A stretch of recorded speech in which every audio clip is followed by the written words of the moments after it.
ফিতে কেটে নবনির্মিত দুর্গা মন্দির আনুষ্ঠানিক দ্বারোদ্ঘাটন করলেন মালদা রামকৃষ্ণ মিশন মঠাধ্যক্ষ স্বামী ত্যাগরূপানন্দজি মহারাজ। এছাড়া উপস্থিত ছিলেন মন্দির নির্মাণের অন্যতম উদ্যোক্তা বাবু ঘোষ, কাজীগ্রাম গ্রাম পঞ্চায়েতের প্রধানের প্রতিনিধি সত্য চৌধুরী, মন্দির কমিটির সদস্য বিমল পাহাড়ি, কমল কৃষ্ণ দাস সহ অন্যান্যরা। জানা গেছে, গত 5 বছর ধরে প্রায় 65 লক্ষ টাকা বরাদ্দে নুনবহিবাসী এই দুর্গা মন্দির গড়ে তুলেছেন। সেই নবনির্মিত মন্দির এদিন কলস যাত্রার মাধ্যমে আনুষ্ঠানিক উদ্বোধন করা হয়। পুজোর মুখে নতুন মন্দির উদ্বোধন হওয়ায় খুশির হাওয়া বয়ে যায় গোটা নুনবহি এলাকায়। আজকে আমাদের নুনবহি সার্বজনীন দুর্গা উৎসব কমিটির পক্ষ থেকে আজ মা দুর্গার নবনির্মিত যে মন্দির তার প্রতিষ্ঠার কাজ আমরা সকাল থেকেই শুরু করেছি।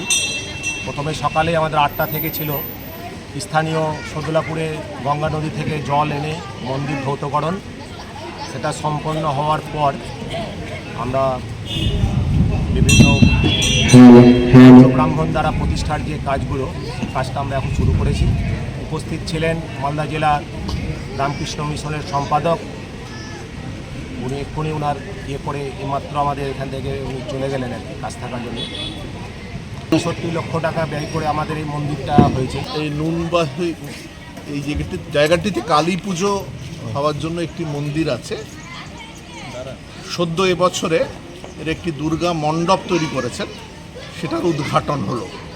আমি কিছু আচার করলাম, অর্থাৎ একটি নারকোল ফাটালাম, জল দেয়া হলো, প্রদীপ জ্বালানো হলো, কিছুক্ষণ পরে হোম হবে। বেশ সুন্দর পরিবেশ। মূর্তি এখানেই তৈরি হচ্ছে, 2-3 দিন পরে মূর্তি এখানে উঠে যাবে আর পঞ্চমী থেকে পুজো শুরু হয়ে যাবে।